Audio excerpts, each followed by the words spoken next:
Yeah, you already know what it is, you know what I'm saying? Osiris Lord here, the Lord loves you. Make sure you tap in with me on all social media sites. It's either Osiris Lord, probably on Twitch. It's the Lord loves you, so holla at me. All that's in the below. Got some swag today, you know what I'm saying? Shout out to my boy D-Town Does It for sending me the NWO, you know what I'm saying? Bless me with the Wolfpac, you know what I'm saying? Let's get it. And then I got the socially awkward swag, you know what I'm saying? Shout out to Queen Royal B, you know what I'm saying? Do what I do. But we gonna get into this story, the Wolfpac, Joe, you know what I'm saying? I thought I'd do something nice today. Turn that lovely chopped and screwed version of the Wolfpac, Joe. I was ready to go off on that anyway. But yeah, we got the story of the NWO Wolfpac. A lot of us know, you know what I'm saying, what's good. A lot of us is like, yo, bruh, we F with the Wolfpac, NWO, you know what I'm saying, for life. But do we actually know where the red NWO, do we even know where NWO came from? I don't know. But do we know where the Wolfpac came from? I have no clue. But we about to find out right now. So I got this video right now. And it is the story of the Wolfpac. And we're going to get into that right now. Alright, so this video is actually by WrestlingBios. Pretty dope. I haven't seen this video. Woo, let's turn that down.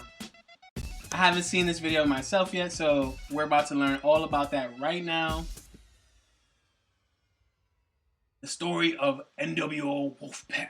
So the NWO Wolfpac, the red and black version of the NWO, the more hip and contemporary group that was created due to infighting within the NWO. Either you love the Wolfpac or you just didn't care. Yeah, they look crazy. Looking back now, as an adult, it's kind of weird that we accepted these middle-aged dudes trying to act like rappers, wearing baggy clothes and entering the ring to hip-hop music. But it was a different time, a different place, and hey, it's wrestling, anything can work. So how did the Wolfpac come to be?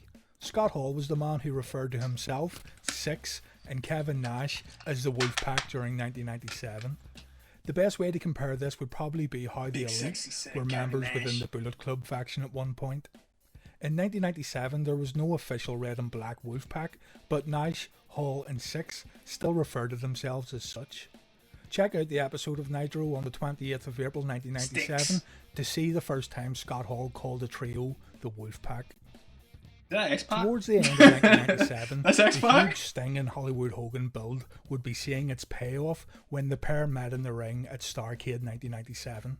Sting left Starrcade 97 as the WCW champion, but had to vacate the title due to the controversy surrounding the win. Hulk Hogan would get another shot at the Stinger, and this is when the problems began happening within the NWO. Before moving forward, you have to remember throughout this video that the NWO was a huge faction. It was actually way too big. What started off as Nash, I don't even know who's in the NWO. Grew into a huge gang. Those hats are hard though. Of course, with this many NWO members, some would get irritated, both on screen and off screen, that they weren't getting their proper time to shine. One of those members was Macho Man Randy Savage. I didn't even know he was in NWO. At Super Brawl 8, Hulk Hogan lost to Sting in a match for the vacated WCW World Heavyweight Championship and was attacked by Macho Man Randy Savage late in the match. After Super Brawl, Savage then made his intentions clear and declared that he no longer needed the NWO's help to win matches. He also said that Hulk Hogan had dropped the ball in reclaiming the WCW title, and he was going to go after Sting to try and bring the championship back to the New World Order. Meanwhile, Sean Waltman, who had been out injured since October of 1997, was released from his contract and sent to rehab.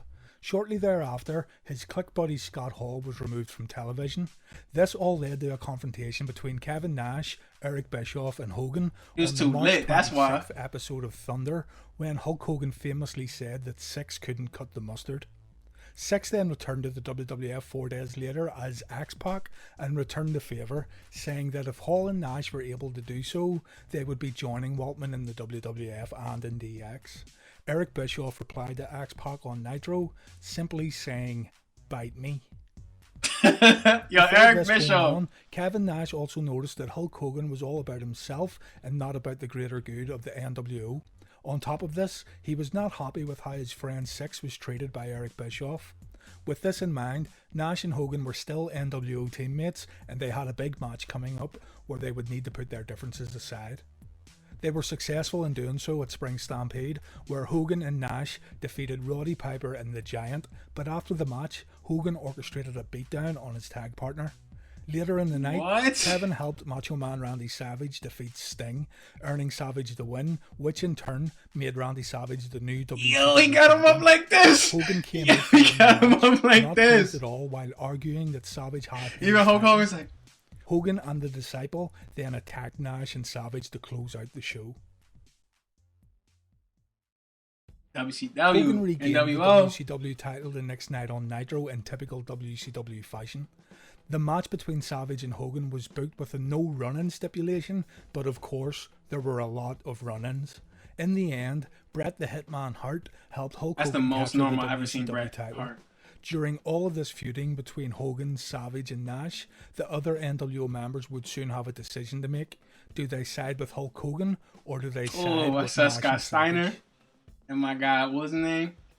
Kevin Nash has Buff since Bagwell? said that the NWO was split because he and Hogan had legitimate heat with each other backstage, and the pair didn't want to work Yo, with he each looks other vexed. anymore, He look mainly hella due to vexed. creative differences. Eric Bischoff, however, has said Eric that the Bischoff just NWO look needed cool. to split due to having too many members. WCW Thunder was originally planned to be a straight WCW show, and Monday Nitro was going to be an NWO exclusive show. However, plans changed after the abysmal NWO Nitro episode that did air in place of a traditional WCW Nitro show was a complete failure. On top of this, the NWO themed sold out pay-per-view also didn't draw the kind of numbers Bischoff had hoped. Whatever story you care to believe, the NWO was indeed going to split, which is actually quite telling of the state that the NWO managed to get itself into. Eric Bischoff pretty much just was like, nah, I'm done with this. I am Boba Fett. Jabba ruled with fear.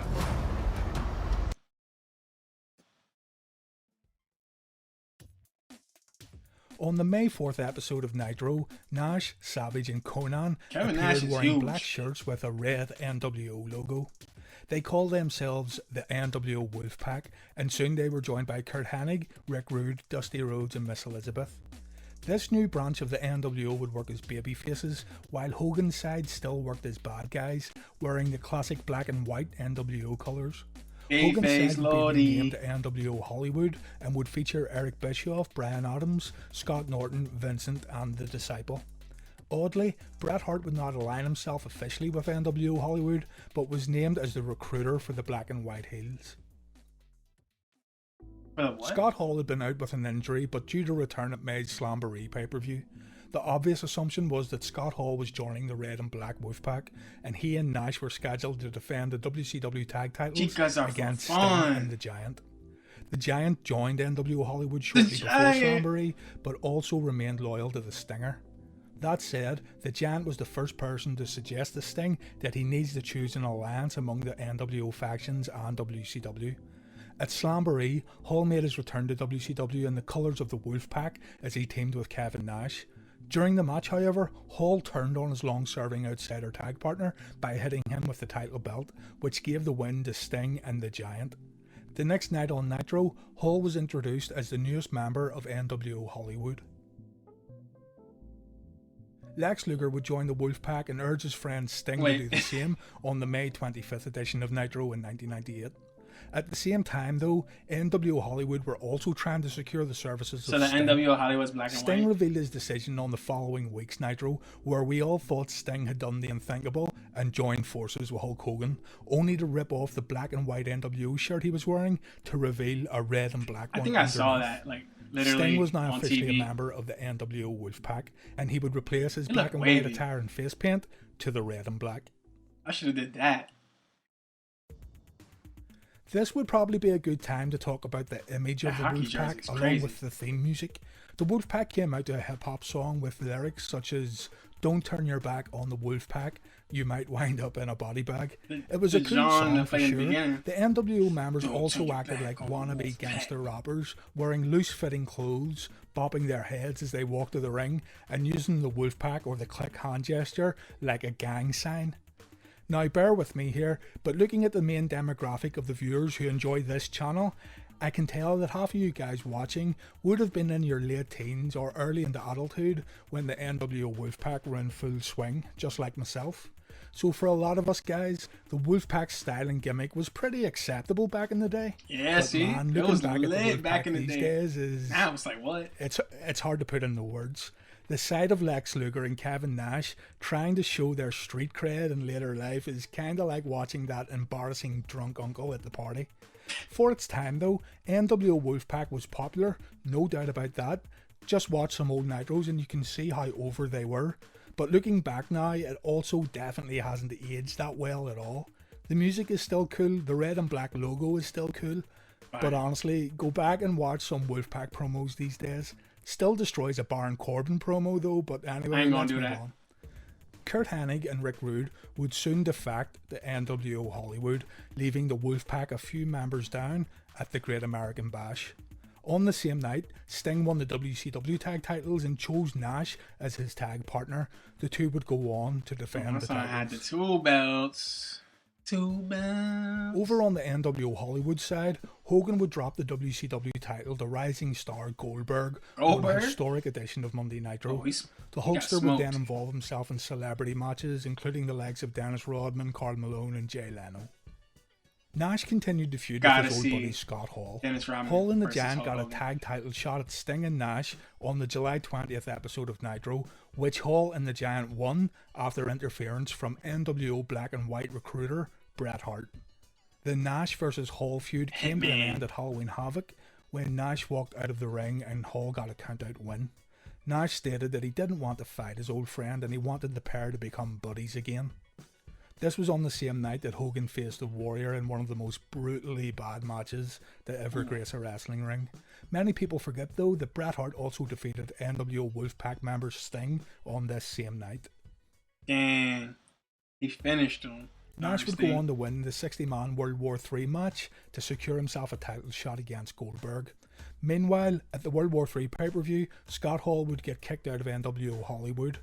Hulk Hogan soon announced his retirement from pro wrestling, and Scott Steiner became the leader of the Black and White NWO. At Starrcade, Kevin Nash ended Goldberg's undefeated streak and won the WCW Championship when his old friend Scott Hall tased Goldberg, which Nash apparently didn't notice.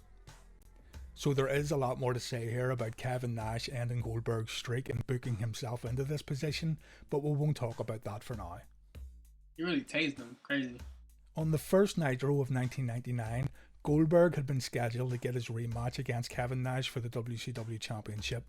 He ended up getting arrested, and instead, Kevin Nash challenged the returning Hulk Hogan while putting the title on the line. Why did he get arrested? What would happen next is well known, the infamous finger poke of doom, where Kevin Nash lay down for Hogan to get the win and the title.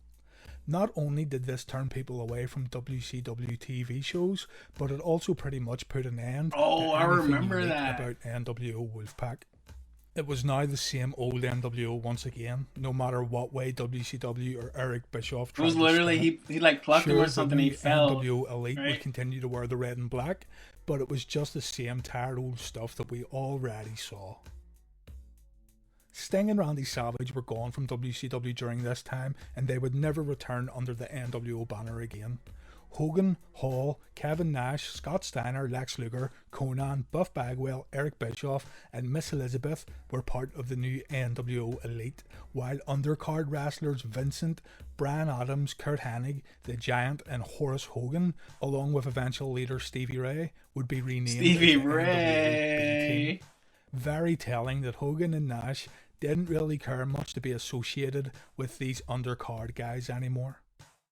The NWO would get ravaged with injuries, and while minor new members were added, such as Disco Inferno and David Flair, the whole NWO angle was now pretty much dead in the water, as WCW kept trying to throw stuff at the wall just to see what would stick. By the summer of '99, the NWO had done everything but totally collapse, but a return occurred at the very end of the year when NWO 2000 became a thing. It was short-lived, but it was still a thing.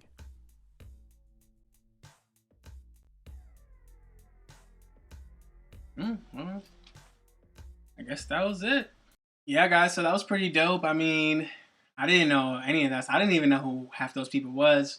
But now you know, and we'll definitely tune into some more wrestling videos. Let me know if you like this. You can definitely leave a like, comment. Let me know if you feel like I should watch another thing, something you might find interesting. I'm definitely interested in like WCW, WWE. I've never really looked into like TNA and all that stuff. I might look into like some ECW, maybe some backyard wrestling and stuff. But other than that, you know who it is. The Lord loves you. Again, shout out to WrestlingBio for that video. It was super dope. And make sure you guys follow me, Osiris Lord on Twitter, Osiris Lord on if you play Duel Links, Yu-Gi-Oh! And the Lord loves you on Twitch. Blah blah blah blah blah. You guys have a good one.